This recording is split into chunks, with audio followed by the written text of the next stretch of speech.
नमस्कार श्रोताओं, आज गीता के दूसरे अध्याय सांख्य योग का वर्णन करने जा रहे हैं। कल अर्जुन विषाद योग के बारे में हमने आपको बताया कि किस तरह अर्जुन ने अपने स्वजनों को देखकर युद्ध के लिए मना कर दिया और अपने हथियार डाल दिया। आज संजय बताते हैं कि धृतराष्ट्र अर्जुन को इतना दुखी देखकर श्री कृष्ण क्या क्या कह रहे हैं, उसका वर्णन मैं करने जा रहा हूँ। तो श्री कृष्ण कहते हैं कि हे अर्जुन, इस हीन नपुंसकता को प्राप्त मत हो, यह तुम्हें शोभा नहीं देती। हे शत्रुओं के दमन करता हृदय की शुद्र दुर्बलता को त्याग कर युद्ध के लिए खड़े हो जाओ। अर्जुन कहते हैं श्री कृष्ण से, हे मधुसूदन, मैं युद्ध भूमि में किस तरह भीष्म और द्रोणाचार्य जैसे अपने पूजनीय अपने स्वजनों को मार सकता हूँ। मैं अपने गुरुजनों को मारकर अगर जीत भी जाता हूँ और मुझे कुछ मिल जाता है तो वो सभी चीज़ें मेरे लिए रक्त से सनी हुई हैं। ऐसे महापुरुषों जो मेरे गुरु हैं उन्हें मारकर जीने की अपेक्षा तो इस संसार में मैं अगर भीख मांग के भी खा लूँगा तो वो भी मेरे लिए अच्छा है। भले ही वे संसारिक लाभ के इच्छुक हो, भले ही उनकी इच्छा कुछ भी हो, है तो वो गुरुजन ही। यदि उनका वध होता है तो मेरे लिए प्रत्येक वस्तु जो है वो रक्त से सनी हुई है। हम यह भी नहीं जानते कि हमारे लिए श्रेष्ठ क्या है, उनको जीतना या उनके द्वारा युद्ध जीते जाना। अभी तो हमें ये भी ज्ञान नहीं है कि हम श्रेष्ठ क्या कर रहे हैं। यदि हम धृतराष्ट्र के पुत्रों का वध भी कर देते हैं तो हमें जीवित रहने की आवश्यकता नहीं है। फिर भी वे युद्ध भूमि में हमारे समक्ष खड़े हैं। अब मैं अपनी कृपण दुर्बलता के कारण अपना कर्तव्य भूल गया हूँ और सारा धैर्य खो चुका हूँ। ऐसी अवस्था में मैं आपसे पूछ रहा हूँ। अर्जुन भ्रमित होकर श्री कृष्ण से कहते हैं कि मैं बिल्कुल अपना कर्तव्य भूल गया हूँ और दुर्बलता मेरे शरीर में आ गई है और मेरा सारा धैर्य खो चुका है। ऐसी अवस्था में मैं आपसे ही पूछ रहा हूँ कि जो मेरे लिए ठीक हो मेरे लिए वही बताओ। मैं आपका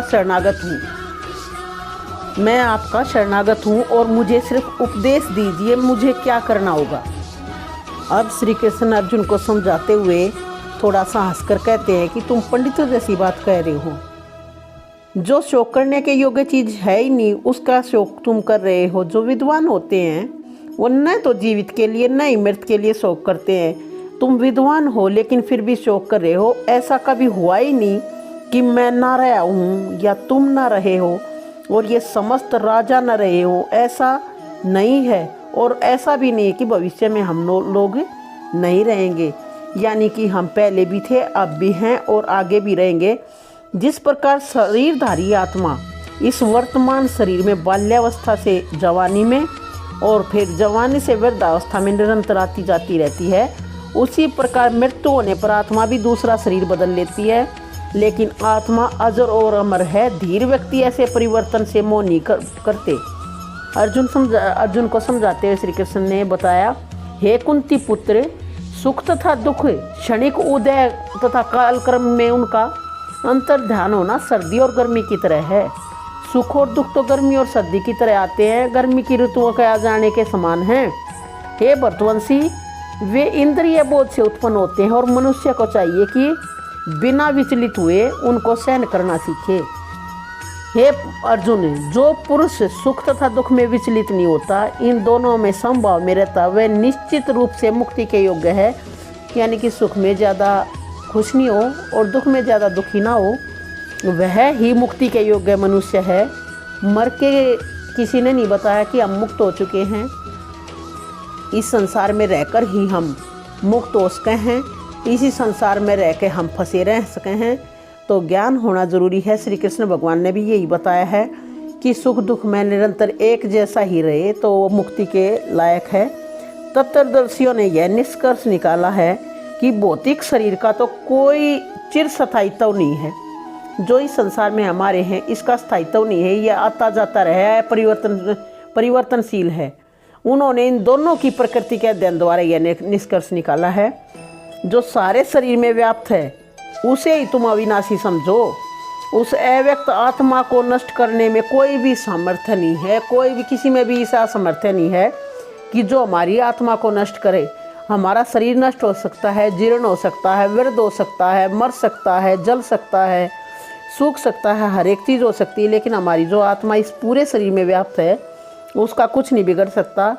अविनाशी है, परमेय और शाश्वत जीव के भौतिक शरीर का अंत अवश्य भावी है। अतः हे भरतवंशी युद्ध करो, अर्जुन को समझाते हैं और कहते हैं कि तुम युद्ध करो।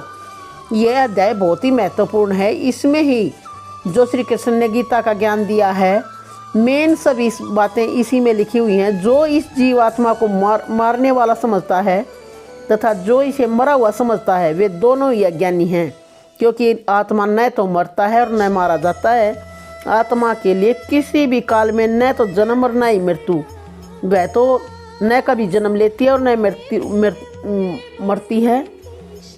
वह अजन्मा नित्य शाश्वत पुराण है। शरीर के मारे जाने पर भी वह मारी नहीं जाती। इसमें शब्द बोला गया, मारा नहीं जाता, आत्मा को मारा नहीं जा सकता। तो हे अर्जुन, तुम खड़े हो, शोक को त्यागो और युद्ध करो। यह आत्मा न तो कभी किसी शस्त्र द्वारा खंडित होती है, न अग्नि द्वारा जलाई जा सके है, न जल के द्वारा भिगोई जा सके है, न वायु के द्वारा सुखाई जा सके है। यह आत्मा अखंडित है, अघुलनशील है, इसे न तो जला जा सकता है न सुखाया जा सके है। वो पहले भी बताया, यह शाश्वत सर्वव्यापी अविकारी स्थिर और सदैव एक सी रहने वाली है। यह आत्मा अव्यक्त, बिन इसकी वर्णन नहीं करा जा सकता, कल्पना नहीं करी जा सकती, परिवर्तन नहीं करा जा सकता। यह इतना जानने के बाद भी तुम इससे शोक करोगे तो तुम एक पंडित की तरह बखान कर रहे हो। हे अर्जुन, तुम्हें समझ लेना चाहिए कि धर्म के लिए युद्ध करने से बढ़कर तुम्हारे लिए कोई भी अन्य कार्य श्रेष्ठ करनी है, तो तुम्हें संकोच करने की कोई आवश्यकता नहीं है। हे पार्थ, वे क्षत्रिय सुखी हैं जिन्हें युद्ध के ऐसे अवसर प्राप्त होते हैं। अर्जुन, एक योद्धा का धर्म युद्ध करना होता है। अगर तुम युद्ध नहीं करोगे तो लोग सदैव तुम्हारे अपयश का वर्णन करेंगे, और सम्मानित व्यक्ति के लिए जो सम्मान करना है वो तो मृत्यु के दुख से भी बढ़कर है। जिन जिन महान योद्धाओं ने तुम्हारे नाम तथा यश को सम्मान दिया है, वे सोचेंगे कि तुमने डर कर युद्ध भूमि छोड़ दी, और इस तरीके से वे तुझे छोटा समझेंगे और तुम्हारी सम्मान नहीं होगा। तुम्हारे शत्रु अनेक प्रकार से कटु वचनों से तुम्हारा वर्णन करेंगे और तुम्हारे सामर्थ्य का उपहास करेंगे। हालांकि तुम में इतना सामर्थ्य है कि तुम इन्हें हरा सको, लेकिन अगर तुम दुर्बल हो जाते हो और युद्ध नहीं करते हो तो ये तुम्हारी हंसी करेंगे। ये तुम्हारे लिए दुखदायी होगा। तुम सुख या दुख, हानि लाभ, विजय पराजय का विचार किए बिना युद्ध करो। ऐसा करने पर तुम्हें कोई पाप नहीं लगेगा। ये श्री कृष्ण ने अर्जुन को समझाया। आज के गीता के द्वितीय अध्याय सांख्य योग का वर्णन किया गया। ये आपको पसंद आया तो चैनल को लाइक, शेयर और सब्सक्राइब कीजिए और कमेंट करके बताइए। कहीं त्रुटि रहे तो क्षमा कीजिए। जय श्री कृष्ण। सच्चिदानंद स्वरूपाय विश्वोत्पत्त्यादि हेतुवे तापत्र विनाशाय श्री कृष्णाय वयं नमः।